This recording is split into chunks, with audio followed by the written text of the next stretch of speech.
ask our panel members just to briefly introduce themselves, and then we can have a discussion about what's happening now, what's going to be happening in the future to ensure that the Altadena community builds back.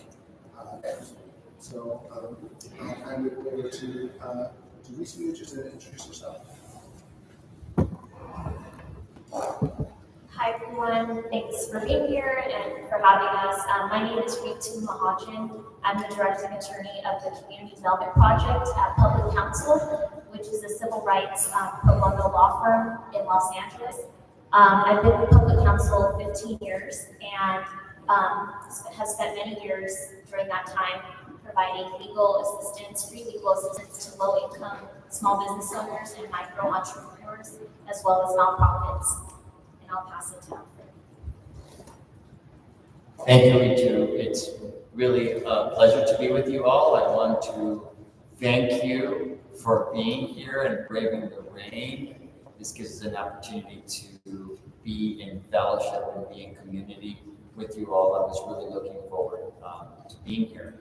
My name is Alfred Freihart. I am the founder of a multidisciplinary real estate platform that's comprised of lawyers, architects, planners, policy experts, and advocates. And we're really centering our work as it relates to the wildfire recovery on some systemic changes that we think are really critical. But I'd like to just first recognize the fact that many people are still suffering and are still finding themselves without the right level of support. And so when we talk about these opportunities for quote the recovery, people are still in the middle of a crisis. And so just wanted to extend my heart out to those folks that have family members, friends, and other folks like myself that are really having a hard time and get their footing as it relates to these wildfires. So I've been really happy to be here. I want to acknowledge Professor Miller as a Loyola alum for the opportunity to organize this convening, and also the pastor for allowing us to have space and grace for this conversation. So thank you.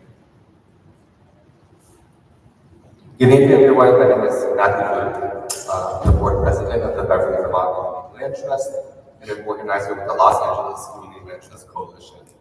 What is the Community Land Trust? Well, we are nonprofits that steward land in perpetuity for community benefit.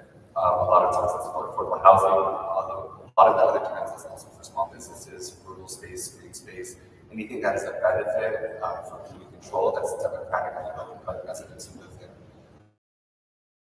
Supporting a lot of residents on the ground with an anti-segregation recovery plan, one which includes the right of all Altadenians to return to their homes throughout the rebuild process. And we are here to show our support for the residents as we stake out a long-term plan and bring in public partners in order to support residents in the community-driven rebuilding process. Thank you. Hello, my name is Dr. Altadena. I am a longtime Altadena, Pasadena resident. My family's been here since the turn of the century, literally. We lost 9 homes in Altadena and hundreds of my personal family members. It has been devastating, to say the least, to not only see everything you own deadline to can't even figure out how to put one foot in front of the other again. So, and I'm here on behalf of Judy Matthews, who is the president of the Altadena Business Chamber, and I'm advocating for our community to be made whole and to ensure that we're not preyed upon and that we have the resources we need, and for people to understand that deadlines may be great for your office, but they are hard pressed on those that are still struggling. Thank you.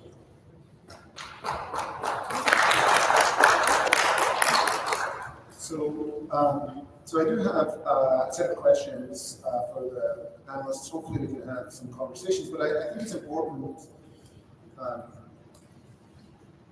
just to follow up a little bit on and what Dr. Riddle was just saying.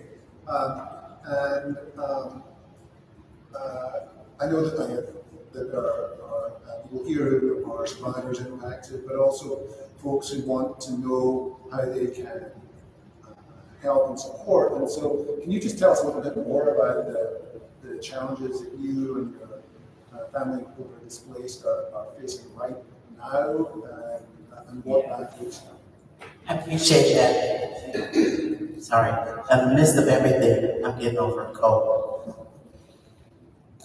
So literally, my niece and nephew, two separate homes. One's been in the home for 3 years. The other one was born in the home she inherited from her father. So I'll use my outside voice. I'm retired, but my previous profession was Altadena police lieutenant. So trust me, I can speak loudly. On the other spectrum of a family member is someone that bought his home when he was 24 years old, and he's 85 years old now. And so this has been his home since he married and moved out of his parents' home. So there's a large gap. Some of the frustration, and look, people have been fabulous. I want to put that out there. When I tell you from churches and other individuals, nonprofits, and people that we have never heard of before, just making sure that we had enough resources, finances, literally, to go and get toothbrush, toothpaste, the essentials. They have been wonderful. But now is the second phase of that, housing, gouging. Those have been some, the DA, LADA, and the Wabata are doing what they can, but we're still being gouged. And to say that that's not happening, there are people, including my family, that are still in hotels. And everyone's being asked, hurry up, get us your paperwork, you got a deadline. My sister-in-law, and I'm making this personal because it is, left the house with one purse and didn't even have her wallet in that purse and didn't have a driver's license, nothing. And so she's in the process of just getting a driver's license. No one has social security cards. They tell you don't carry your social security card, so you don't. We lost pets. It may not be a big thing to some people, but we're grieving losing our pets. So what's been the county supervisor, Captain Barger, she has been up front. Some of the legislators have been here. I've been with them, and they're all promising to make it streamlined, but it's not. It's hard. And there's no one has their deeds to their property, so we're running down to Norwalk to get deeds so we can prove that these are our properties.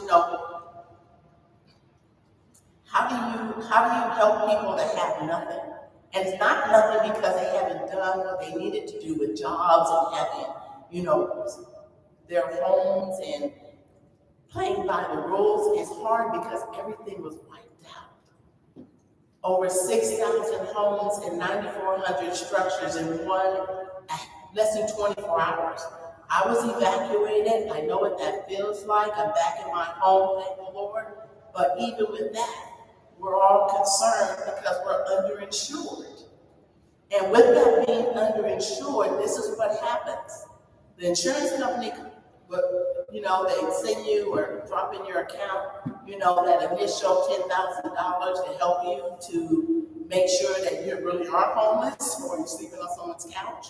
But then you're out further and further and further. We're talking Simi Valley, Riverside, Orange County. We're so far out because everybody's looking for someplace to stay. And so to just bring it kind of closer, if we could just have resources talk to each other, because it's been really, really difficult, especially for older individuals who have not been on the computer, spending hours with seniors in this community of Altadena, just trying to log on so they can get a Zelle account, because they don't do banking online. And so those are the things that have been so difficult. You're talking about just getting my uncle to go and put his information online so he can get a Zelle account so we can give him money on those first days. It was like pulling teeth. It's like, are you kidding? That's fraud. No, it's not. But we're gonna get to that. But what if you don't have someone that can do that for you? There are going to be those challenges, and so thank you again. I'm putting the churches out there, I'm putting the nonprofits, but please don't think because it's been 2 months and a few days that everybody's okay, because they're not. I do think that that's really the, sort of this tension that I see play out around the grieving process and just the human dimensions around providing resources to families, many of which, don't have the skill set to be the necessary advocates for the resources that should be available to them, or the fact that we have elected officials that are really focused on political wins by demonstrating that the recovery will happen on a streamlined basis or on a expedited basis. And for our organization, we are not, I want to be clear, we're not direct responders as professionals. We're not doing the direct legal support as lawyers. What we are very interested in is really breaking down a sense of urgency that ultimately we're concerned will lead to the repetition of systemic under investment that we see play out in rebuilding in other types. And that's for us really important. We don't want history to play itself out again. We want to make sure that we do this in a way that's intelligent and equitable and just for the families first and foremost, but that we rebuild in a way that creates systems for supporting families and creating resiliency that allows for the generational wealth that we saw being built in the Eaton and Altadena communities. We want to preserve that. And that's frankly been a real challenge because we don't have the policy directives that have been issued, including the executive directives by the county and the city as it relates to the Palisades, where those issues are being really tackled. And so I think it's an obligation on us to make sure that we're doing that, that we're representing our constituencies and organizations that are doing the good work and thinking about a rebuilding in a way that's different. We know and we have data, precedent cases in Paradise and others, where it wasn't done with the interest to the families that were most impacted, where it wasn't done in ways that really designed the infrastructure to not only protect the communities, but allow for small businesses to thrive, that allow for the homeowners that have been there over several generations, as was mentioned, to take benefit of the investment that we know is going to happen by both federal, state, and local governments. And so that's really the challenge.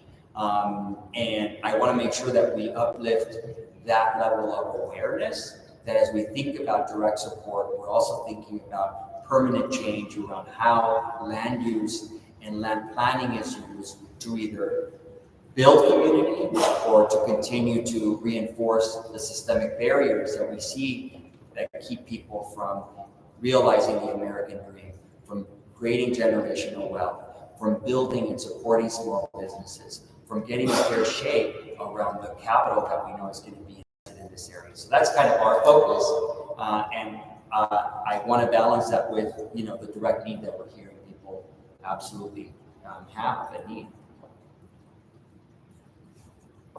I've been supporting a lot of organizers and a lot of mutual aid groups that have been popping up, and I just wanted to emphasize something that you said about streamlining timelines. When we're talking about scale and scope, like speed and stuff like that privileges larger organizations that are prepared to capitalize on that. And so what that actually leaves out are the networks of local organizations and people who are on the front lines delivering direct services to people. We're actually doing like the caretaking, the holding, the emotional labor of bringing people through this disaster. We're taking resources away from giving them to organizations that have big national names, but have no local footprint. And so what's important right now as a community land trust is reestablishing those networks of care that have evaporated overnight, right? It's about investing locally and trying to build back this infrastructure that allows us to take care of one of each other, right? Something I've come to learn is just like the fierce independence of Altadena from like in this area and like the rich history that comes from that. And I can see that as I'm organizing with these groups who are talking about we don't want investors or outside people to come and dictate the way that we are going to build. And that's something that is very important as we're going up against big political players who are going to promise that we're going to give you everything exactly as it is tomorrow. That's not correct. We have to like be vetting and be certain that we are values aligned with one another, and that as we're doing this rebuild, we are just continuing to deepen our relationship to one another and meeting those needs, right?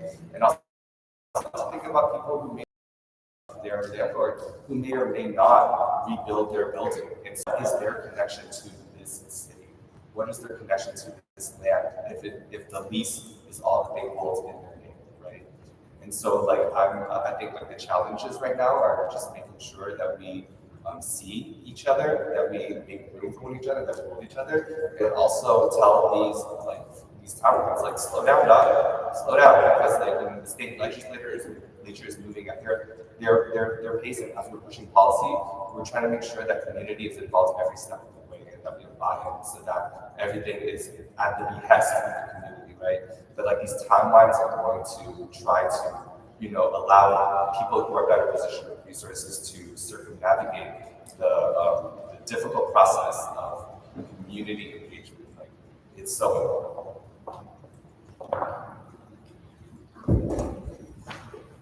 I'll just speak quickly to some of the challenges we've seen small business owners face that were impacted by the wildfires. So throughout the county, we've been hearing from businesses, whether they were in the burn zones or outside of those zones, their income has dropped significantly. Not as many people are going out. Some of the Altadena businesses, they're still standing, but effectively they're out of business because their customer base is all gone. And so, some things that we've been working on in collaboration with the Altadena Chamber is trying to uplift, small business owners' needs and see if we can have some policies advanced that protect them from displacement. And I've noticed this play out in different spheres, but we just to give an example, last week I think it was the county passed a temporary protections for residential tenants that were impacted by the wildfires, which some of my team members worked on that as well, and I'm so appreciative that the county stepped up to do that. Essentially what that motion means is if you're a residential tenant and you're not able to pay rent because your income was impacted by the wildfires, you can use that as a defense if your landlord tries to evict you, and it's a 6-month defense that you can use. And I applaud the county for doing that, but we haven't yet still passed the same protection for small business owners. And that's something we're working on with the county, and I hope that they understand the importance of it, because a lot of our small business clients, and I think is the case for the businesses in Altadena, they're not well-resourced, very big businesses. A lot of them are paycheck to paycheck, barely making it. A lot of them have significant debt. And when their businesses close, they have no way to pay for food, to pay for their own housing. So it's all kind of connected, and just wanted to uplift that. I appreciate that because I think it's important not to just think about, let me rephrase that. The businesses, absolutely, but each of those businesses had employees, and they are all unemployed. And when you're unemployed, you can't pay your bills. And so, I'm not sure what ADD and the other, entities are doing about that, but it's a significant issue that we're finding that people are not talking about on a large scale. I'll give an example. When on the 7th that morning, I was glued to the television January 7th with the Palisades fire. And then at 6:29, I was literally on my phone when I walked outside and looked over my neighbor's front door. I saw maybe 400 yards of fire. And I was like, whoa, that looks like it's coming down the hill. For my husband, let's leave that there. Determined it was going to go north like it always does. Up the north part of the hill, towards Sarah Madre. Well, he forgot to factor in 60 to 100 mile an hour winds. And so we were all running at that point. So consequently, I just want to the employees, yes, of those businesses, because they are jobless. And that is a big, big problem that I would like to see we give a little more attention to.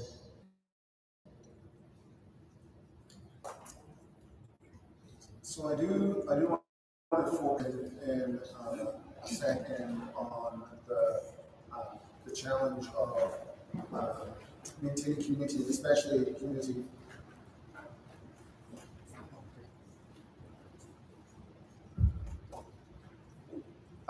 Maintaining community for communities that have been historically discriminated against and are particularly vulnerable. But before we go on to that, I think it's might be helpful just to say a little bit about the now of it. And we've heard a little bit about it, but so we have people who are displaced, who are living in rented accommodations or hotels, or living with family members, and who are trying to work out how long they're going to get resources for that, and at the same time trying to work out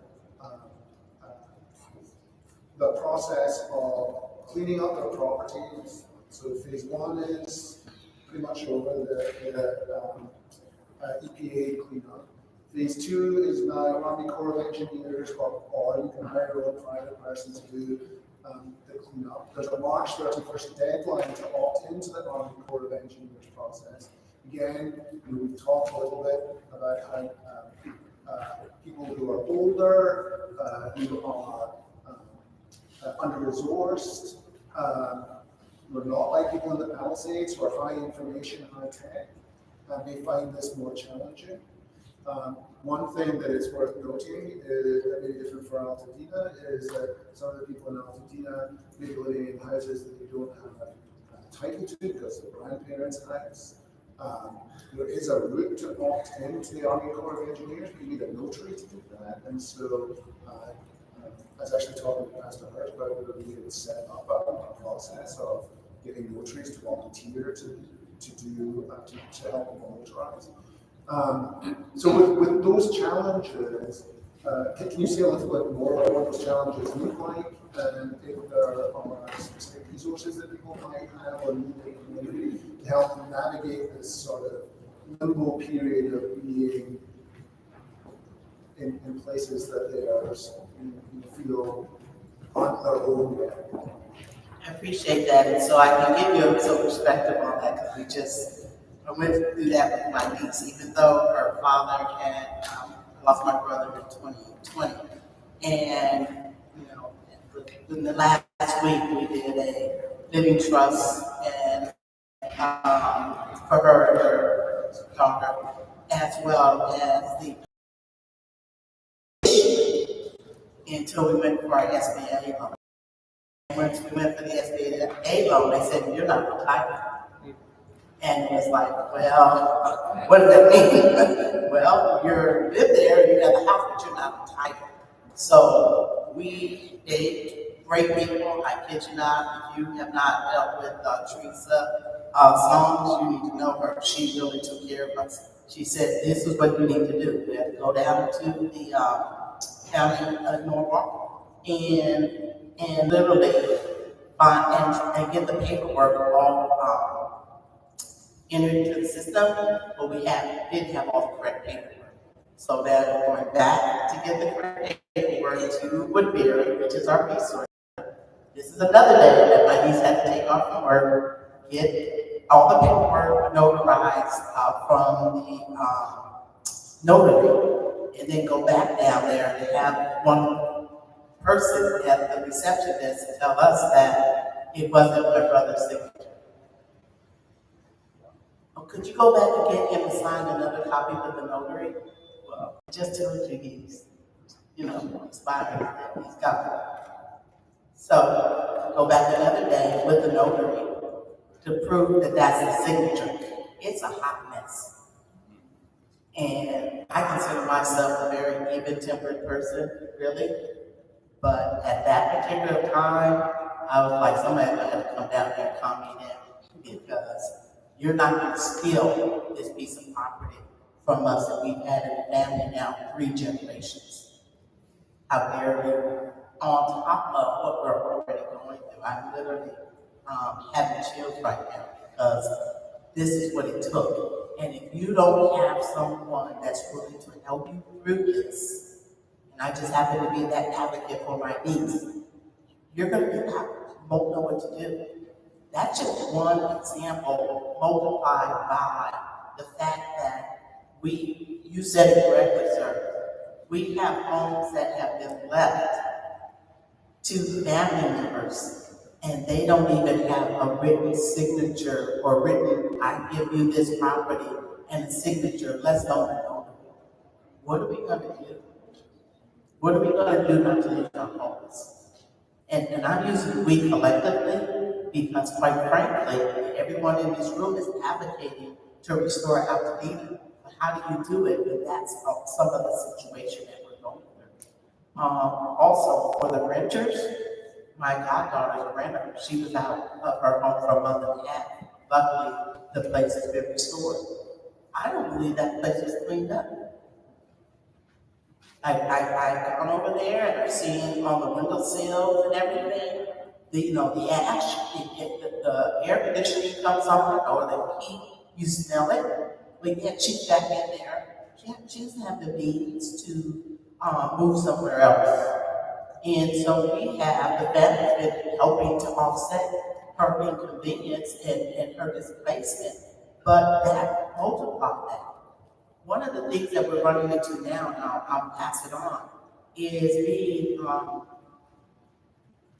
having realtors, and this is not all of them, trying to buy our property, calling up and saying, co-owners, oh, I'm so sorry for your loss, this is tragic. Do you want 300,000? Do you want 500,000? Really? And so I'm asking people to report those individuals to me, because I'm going to report every last one of them. It's inconceivable that we're going through this. And now, no disrespect to the county, they're trying to work this out. Many of our homes were under 1,300 square feet on the west of Lake, north of Woodbury.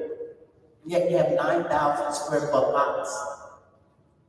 So if you want to put an ADU on there because your daughter lived, or your son or some other family member lived with you, and now to give them a little space for mama or auntie, our taxes are going to go up.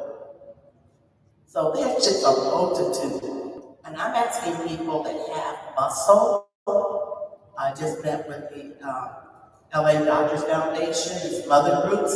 If you have muscle, help us negotiate wood. Help us negotiate how we don't get gouged for air conditioning, HVAC. Help us negotiate how to rebuild our house plumbing, toilets, tubs. I mean, the cast iron tubs they're nowhere to be seen. So we need everything, and that's part of the rebuilding and part of the frustration of how we're going to move forward if we don't get that help.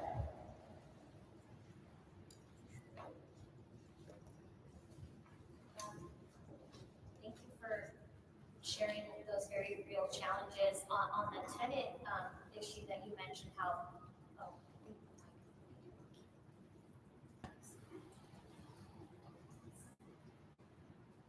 I'll just try to speak louder. On the tenant issue, so we've been hearing from residential tenants, because some folks at Public Council also represent residential tenants about this very issue, how some of them, have either they never moved out or they come back and their homes are not habitable, but the landlords are refusing to make repairs. And basically saying that it's a tenant's duty to remediate any smoke damage or ash or cleanup. Which, it's crazy that that's happening, and clearly, our habitability laws, which say that, it's the landlord's duty to make sure cover things like this, such as smoke damage, fire damage. But because this is happening so much, there's actually legislation that's moving forward that Public Council and other groups are supporting that would make it, very, very clear that this is the landlord's duty, so that in future disasters, landlords cannot kind of rely on, I guess, any ambiguity in the law. So I just wanted to point that out, that it is a huge problem because now you have people living in places that are not healthy, that can have long-term negative impacts on them, and landlords are not taking responsibility to repair those places. So one of the things that we have been working on around the recovery families that homeowners are referred to.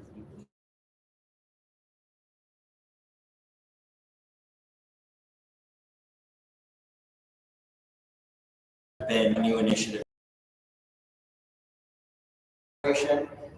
for this focused purpose of giving homeowners a fair shot at rebuilding when they're either uninsured or underinsured, or may not have the capital to think creatively about the ability to build beyond the 1,300 square feet or the small historic homes that they have. And really the idea is to give people options. I want to make sure that we don't treat our community as if they don't have agency and they don't have the capacity to make good decisions. If they want to sell, they should have the right to sell, but they should also have the right and access to other types of options and tools for the rebuilding process. That's my personal opinion. So the CDC is really intended to give people an opportunity at a low cost, capital at low cost, to really allow for the rebuilding. And I want to just state as well that my office has created a resource page on our website at somosgroup.org to for folks that are focused on the rebuilding, for resources that are available, because there is an abundance of information, but we really wanted to focus on around tools for homeowners that are interested in the rebuilding process. The other piece that I think is important to keep in mind is this goes to the issue of the impulsivity that I'm sensing from a lot of elected officials. Is when you look at the motion that was approved by the county around the rebuild for Altadena and Eden, is that they actually prevented homeowners from realizing additional value on their property, to be able to build additional units, to be able to take advantage of some of the state laws that, by the way, are available for all of us that don't live in these areas, to build an accessory dwelling unit, to build multiple accessory dwelling units and allow for multi-generational cohabitation and support and increase in value. There is a question, of course, of whether that is going to lead to additional property taxes, but certainly our belief is that homeowners should have the right to realize the value of their property, and it shouldn't be prohibited by the county. The other piece that we are working on as well to allow homeowners to be able to have enough space and time to finance the rebuild, look at the resources that are available, negotiate with insurance companies as well, and I have some recommendations on that. We've been working with an organization called LA Tomorrow.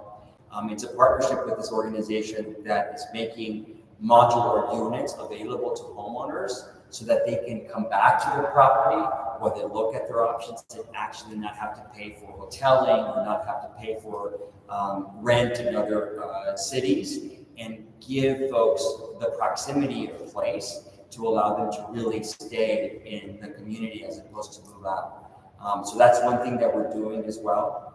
In addition to the LA for Tomorrow partnership, and I'm happy to talk to folks after our presentation and be available also via email and phone, is that we're working with an organization called Office for Office, and we're providing homeowners with low cost or low bono expertise around design and architecture for the reconstruction.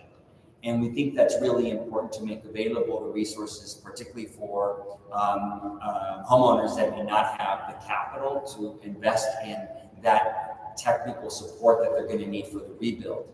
And I would add to that, that part of the work that we're doing is really thinking about collective bargaining power, is to work with homeowners at scale to help them negotiate costing around general contractor, costing